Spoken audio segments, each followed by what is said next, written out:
বিসমিল্লাহির রহমানির রহিম।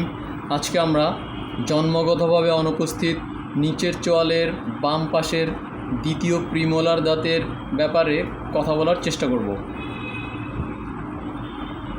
এই দাঁতটি নিচের চোয়ালের বাম পাশের সর্বশেষ দুধদাঁত বরাবর এর নিচে হয়ে থাকে। এই দুধদাঁতটি উঠে 20 থেকে 30 মাস বয়সে এবং ওঠা সম্পূর্ণ হতে অর্থাৎ গঠন সম্পূর্ণ হতে সময় নেয় 3 বছর বয়স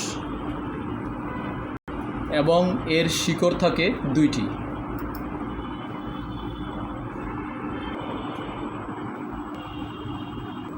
এই দুধদাঁত বরাবর নিচে যে দাঁতটি থাকে অর্থাৎ দ্বিতীয় প্রিমোলার দাঁতটি, সেটি উঠতে সময় নেয় 11 থেকে 12 বছর এবং সম্পূর্ণ হতে সময় নেয় 13 থেকে 14 বছর এবং এর শিকড় থাকে 1টি।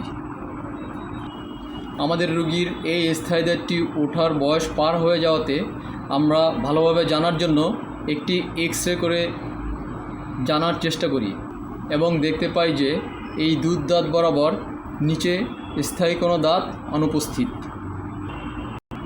আমরা যদি এক্স-রেটা একটু পর্যবেক্ষণ করে দেখি তাহলে দেখতে পাবো যে এই বরাবর কোনো দাঁত নেই এবং দাঁতের যে দুধদাঁতের শিকড়গুলো ক্ষয়প্রাপ্ত বা রিজর্ভড ছিল।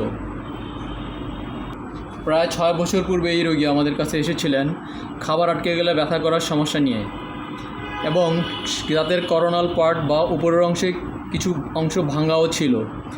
এই সমস্যার সমাধানের লক্ষ্যে আমরা তখন লাইট কিওর কম্পোজিট ফিলিং করে দিয়েছিলাম।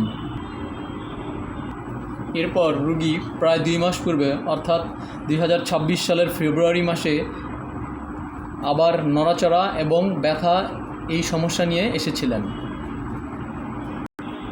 যেহেতু আমরা পূর্বেই এক্স-রে করে জেনেছিলাম যে এই বরাবর স্থায়ী কোনো দাঁত নেই, আমরা চেষ্টা করেছিলাম দাঁতটাকে রাখার, কিন্তু যেহেতু নড়াচড়া করতেছে এবং ব্যথা পাচ্ছেন রোগী অনেক বেশি এবং রেডিওগ্রাফি থেকে আমরা দেখেছিলাম যে শিকড়গুলো ক্ষয়প্রাপ্ত হয়ে আছে, সেহেতু আমরা চাইলেও এই দাঁত আর রাখতে পারতাম না, তাই আমরা বাধ্য হয়ে দাঁতটা ফেলে দিয়েছিলাম।